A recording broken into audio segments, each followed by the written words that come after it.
What's going on, everyone? I hope you're all doing well today. I wanted to take a look at the Rapier because I got a fair amount of input into my tier list, and the biggest one was the fact that Rapier was pretty low on my list. So I wanted to explore it and really see how good of a weapon this really is, because I have a win with it before, but it wasn't like anything noticeable, and it was kind of on a survival build when I was doing normal mode. So I wanted to have a dedicated run for Rapier and just use it to its full potential. And I think this run turned out incredibly well. We can make an addendum to my tier list right now. It's an S tier weapon. It is unbelievably good. I love it so much. And you're going to see exactly why I love it in this upcoming run. So with that, feel free to drop a like and subscribe for more Dead Cells content and enjoy the run. So right away, we're starting off with the Dead Cells first for me, which is, first thing I see is a curse chest.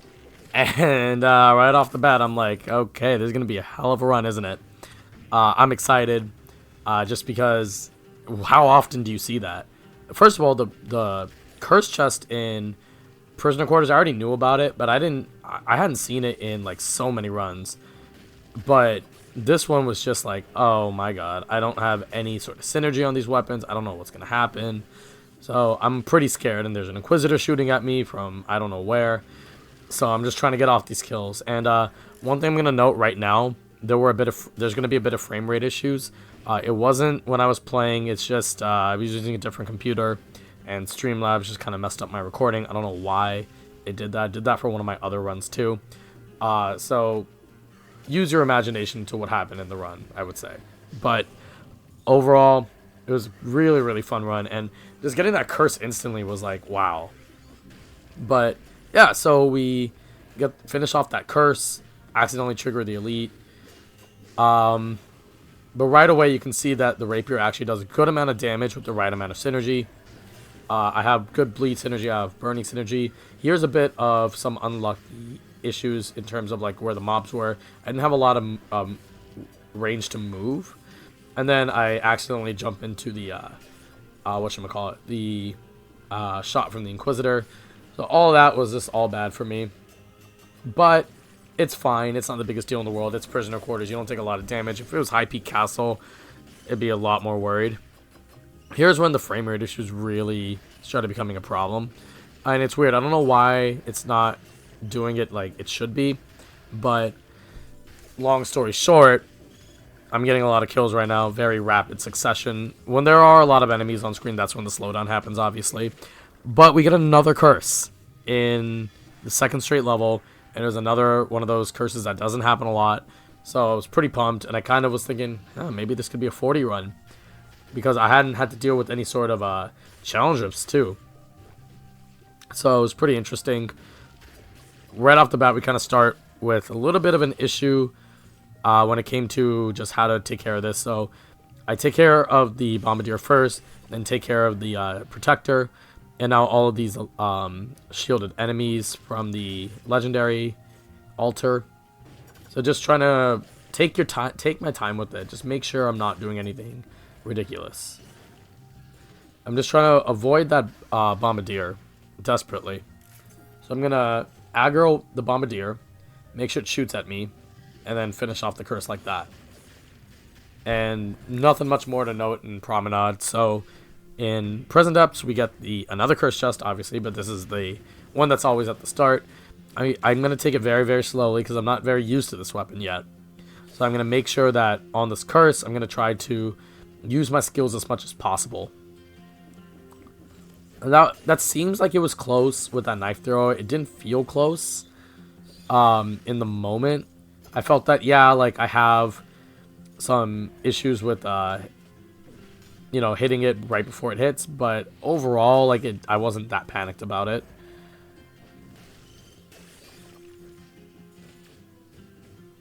And we have one more, and that's going to be this Rampager. Just throw the grenade, no need to go up and attack and do anything else.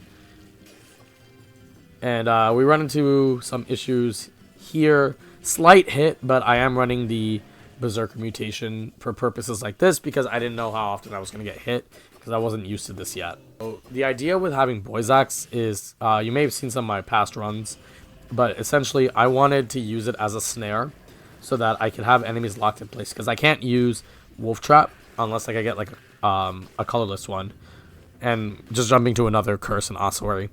But yeah, so Wolf Trap was extremely helpful when it came to just or not Wolf Trap, Boy's Axe. Just getting that immobilization on enemies was super helpful. And we're starting to just do a lot of damage because we have a high damage output right now at 21, 1, and 3 in ossuary. And we're going to end up with even more after this. Lightspeed also was a tremendous help. Also, Boy's Axe really helped when it came to the Corpse Juice, because I didn't really trust myself with the Rapier. And there's some bit of chaos here. But we get past it right as the frame rate drop happens. And we're able to use a Ram Rune on this Elite Slasher, get the easy kill. And now I get a +3 amulet. So now we're sitting at 23, which is absurd. And this is the amulet that we're going to keep for the rest of this run. So this concierge fight. I was in a public space playing it, and I just completely lost focus. I was busy trying to throw the Boy's Axe, and I just completely forgot, oh yeah, I have to jump. So I lost my no-kill right away. And honestly, I wasn't really going to take anything from the Legendary Altar, because I was thinking at this point, like, I can genuinely go for 40. So why would I even bother? But for me, it's just more of like taking damage, which I didn't want to do.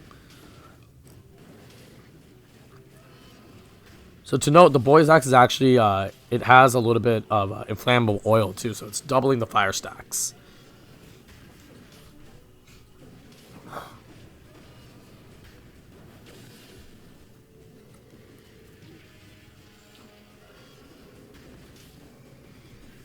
But I took another unfortunate hit there, and there's just nothing I can do about that. I jumped a little bit late. I don't usually make those sorts of mistakes, but it happens. At least I didn't die. On my stat screen, I actually, and I will show you guys this at some point, I actually only have like 1 death against the concierge, and I don't know when that was, but I never die against him. It's really hard to. Like, unless you're cursed or something. In this one, I just play extremely carefully. One, because I missed the bomb, and I use the light speed to get out of there, so I don't have to deal with the barrel shooting at you. And we get past that elite. One big thing with this was I actually was able to get a lot of dual stat scrolls in the scroll that I wanted.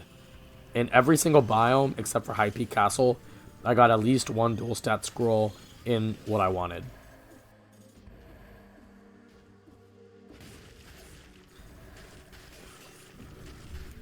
And just look how quickly that elite goes down.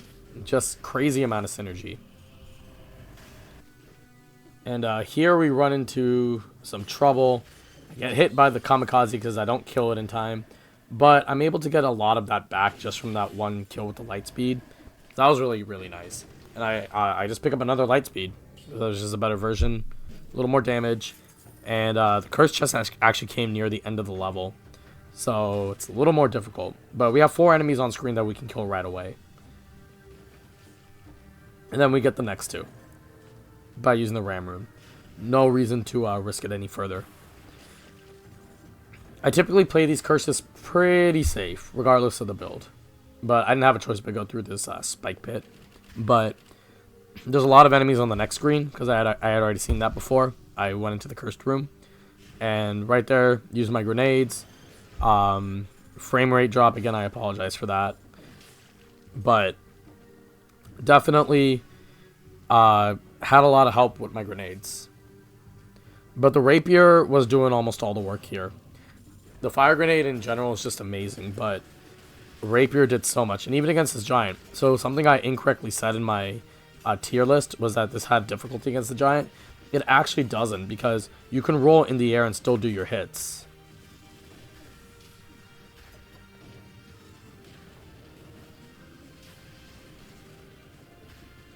And this is doing a lot of damage, just a ton of damage.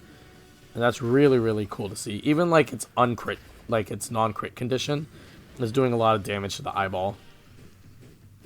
Like, Giant barely got any chance to attack. And it's going to go down right here. So, just instant kill. It was awesome to see. And we take another pretty devastating blow. And the Royal Guard started acting super weird after that. So, I was like, okay, let me just get my kill. And let me just heal. I'm okay with using a health potion here. Hype Castle, I typically use a potion anyways because I always get myself into trouble. And we're going to drag this elite down, get the really, really quick kill on it. And that's the nice thing about the Rapiers, because you're rolling all over the place, elites are actually going to be very confused as to where you are. And there's enough of a crit window to where you can actually like get these hits off quickly.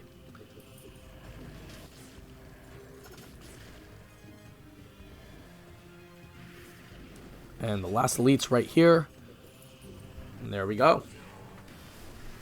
I'm going to jump over to Hand of the King. This was a really, really fun fight. I had a lot of fun with this one. And if you had, maybe some of you noticed, I barely used the Boy's Axe at all. I didn't, and usually what I feel like I have to do is I use the Hokuto's bow. Didn't need to use it here. I thought about it, and then I was just like, I like Boy's Axe better for this run. That disgusting worm follows you, and it can get very, very bothersome. But Hand of the King goes down really, really quickly. I only got a couple attacks off. And right here is where we get the 40. Pretty awesome moment. Always great when I get the 40s. This is, I believe, the second or third time it's happened in Brutality.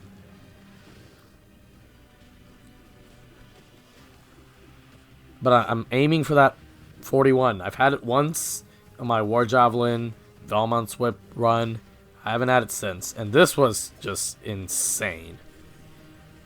Because now this bird is starting to run towards me. And then at the last second, I'm like, oh no, there's a bird. Boy's Axe takes care of it. I get very lucky. Thankfully, didn't have to deal with much. And again, there's frame rate drops. I apologize for that. But, collector time. Last boss of the game. This one went by very, very quickly. And he's already going to be healing. And I swapped my fire grenade for a flame turret because it gave me Toxic Cloud and double red. Obviously, I'm going to take that because now I have a bunch of synergies.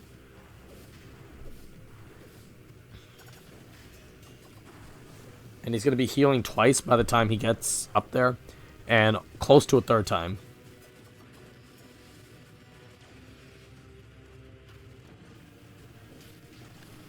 That was the only time I used Boy's Axe in the entire fight.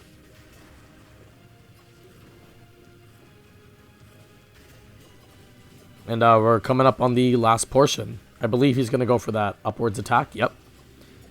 That attack's actually really easy to dodge. There's a sound cue and a visual cue. So it's really easy to get past it. And he drops a Panacea. I take it, drink it. The damage goes down quickly. 1, 2, kill. Over. Run's done. Rapier's amazing. Don't know why I underrated it for so long. Ever since 1.0, I've been underrating it. But it's time to officially say Rapier is an S tier weapon. Fantastic weapon, honestly. Like, yeah, the crit condition isn't good, but you're getting crits almost every single time anyways. Only boss I will say you have trouble with is Conjunctivius, but that's fine. Every other boss you do fine with. Absolutely fantastic run. Really, really enjoyed it. And again, thank you guys for joining, and have a great night, everybody.